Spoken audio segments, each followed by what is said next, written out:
So last Sunday, I went along to a fundraising event in a beautiful garden in Pilton. It was a glorious afternoon, very warm, lots of people there. It was very far removed from what we were fundraising for. We were fundraising for medical aid going to Gaza. Gaza's situation, I think, greatly upsets me, partly because of so many images on our television sets of children and young people trying to find food, obviously starving and really not growing and not receiving medical attention or proper medical attention, because I believe there are one or two hospitals that are still open there. But the medical aid or the medical help they can get is very limited. So last Sunday I went along to hear some Arabic singing and to buy some goods. I actually bought myself this kefir, I think it's called, which is normally associated with the Palestinians. It's worn as a scarf. It's a bit hot to wear it today. Or you can wear it around your head, but it is recognisably, in some ways, some small support for the Palestinians that are in Gaza, and also the Palestinians, we mustn't forget, on the West Bank, where Israeli settlers are pushing them back and making their lives there more and more restricted. There's been an announcement this morning by President Netanyahu that his intention is to really take over Gaza and destroy Hamas, and to really clear out the Palestinians largely and put in some sort of Arabic government there. It's nothing short of genocide, and it's nothing short of war crimes that are being committed there, all surprising by Israelis and by Jewish people who experienced the horrendous Holocaust when 6 million Jews were sent to the gas chambers and suffered all sorts of brutality there. I think it's fair to say, though, that not all Jewish people and not all Israelis support what the government are doing. It's quite interesting to me. I always have an interest in the use of the Bible here, and you do hear Israelis quoting the Bible how God, gave them this land in perpetuity, the land that is theirs, rightly theirs, and no one else has a right to it. And there are all sorts of questions to be asked, not least of the interpretation of the Bible, the Old Testament in particular, and what actually it does say there. Certainly a lot of wars that they fought in Old Testament times to establish themselves. But that's a whole discussion. I just wanted to reflect on my own frustration in not being able to do anything. I follow a Lutheran pastor called Munter Isaac, who says, where is the church? What is the church doing? And unfortunately, I think that the only world leader that could have some effect on Netanyahu and his government would be President Trump, and he is certainly not positioning himself to stop this brutality and genocide, although he has called for a ceasefire and he has repeatedly called for aid to be allowed in from a variety of organisations, allowed in to Gaza. The eyewitness reports from doctors, British doctors and doctors from other countries, when they return to their own countries, their eyewitness reports are horrific in what they have seen, and also they seem to be in direct contrast to what the government of Israel and the PR system there is saying to us through the media in different ways. I wish there was more that I personally could do. I will continue to support any event that goes some way to supporting the effort there to help the children, to help the aid, and to help the medical profession that are still bravely going there. But what else can we do?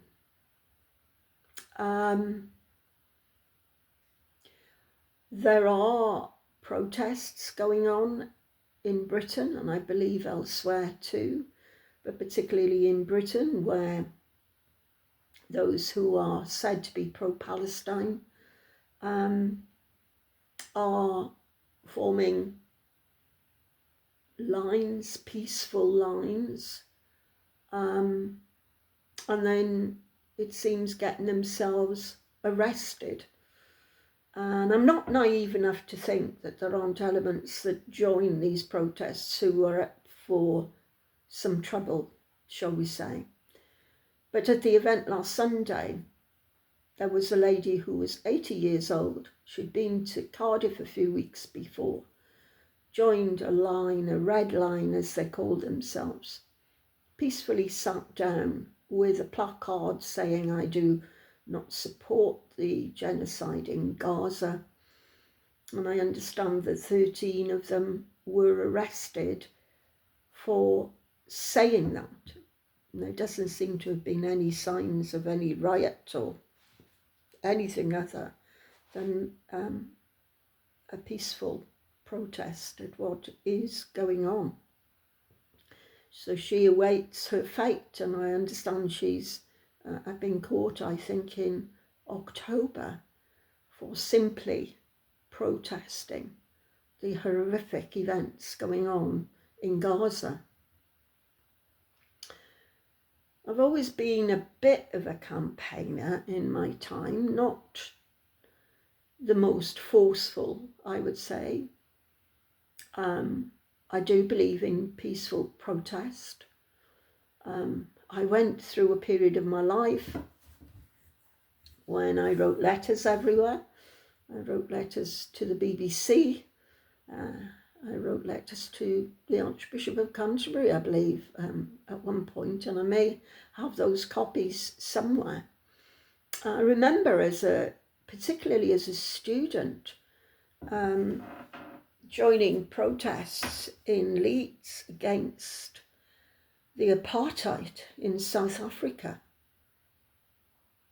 Again, it was a very frustrating time as to what we could do about the situation there.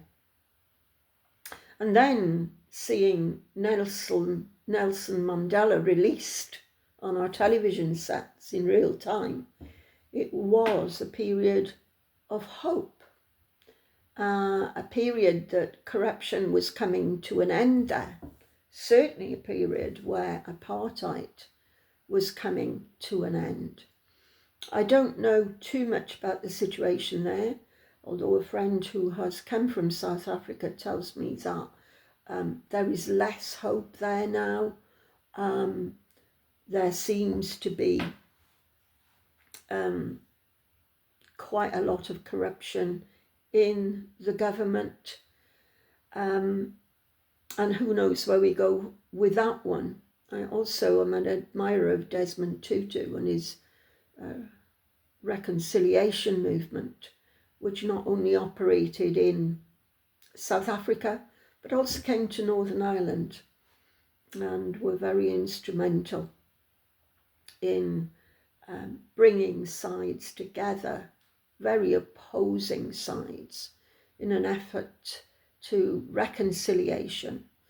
And then, of course, there was also the incredible achievement of the Labour government then of the Good Friday Agreement, which has been put in danger time and time again through Brexit negotiations. So through all of this, the question in my life has been, what is my response to this? What is my response as a Christian to these events? Sometimes it seems that there is very little we can do, but we can put pressure. We can put pressure on governments. We can put pressure on church leaders to speak out, and I'm proud that our president and vice president have spoken out about events in Gaza. And in some small way, last Sunday afternoon, in the bright sunshine, in a beautiful garden in Pilton, we put up the Palestinian flag. And in some small way, we celebrated their culture. And we also said that in some small way, we stand with you. We see what is happening. We are not ignoring it. One of the difficulties that comes up in one of my roles in the Methodist Church, which is as a preacher, is that to speak in some way of supporting the Palestinians, although recognizing the horrific events which began with Hamas and their brutality on the 7th of October, nearly 2 years ago now. That can't be disputed. But the reaction to those events is disproportionate. And if I preach and include these events in my sermon and try to be, shall we say, even-handed, or even to pray for Gaza in our prayers and the children and the mothers there, it sometimes brings accusations of me being anti-Semitic.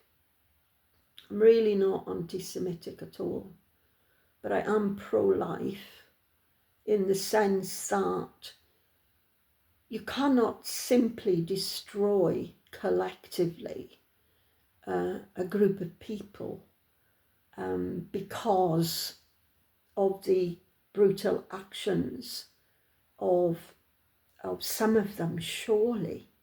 And when this is put to me as, the right reaction, that is to collectively kill the Palestinians in Gaza, I ask in return, well, why didn't we do this in Belfast or Northern Ireland? Maybe it's a naive thing for me to say.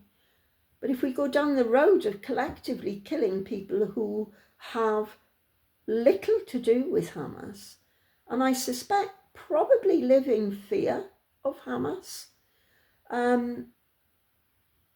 we would have gone down that road with surely the IRA and bombed out of existence Belfast and Derry and Londonderry and Northern Ireland.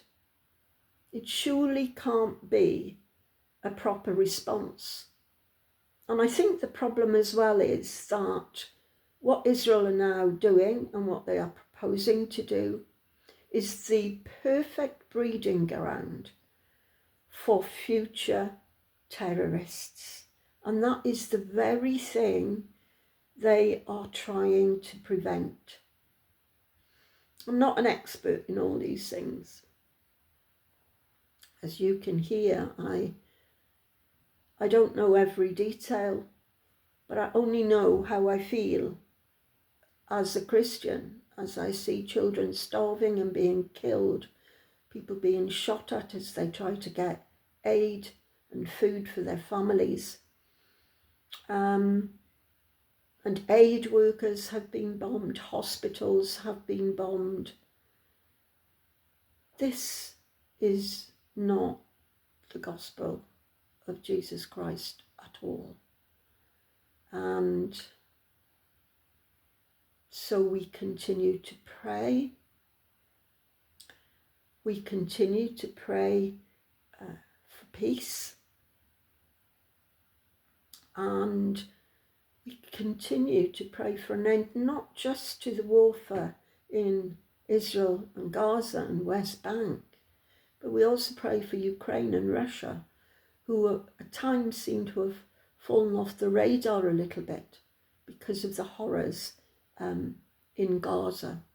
So these are just some of my thoughts at the moment, and I hope that there will be other events that I can support, which will go directly to Gaza.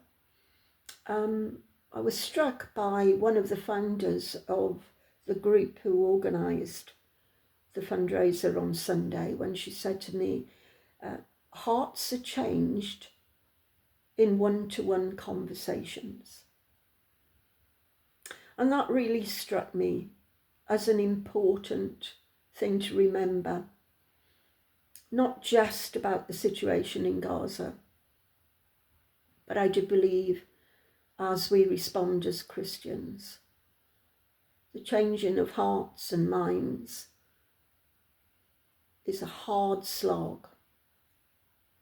And yes, it is in those one-to-one conversations. So I shall take that away with me as well as my kafia, and remember what was said there.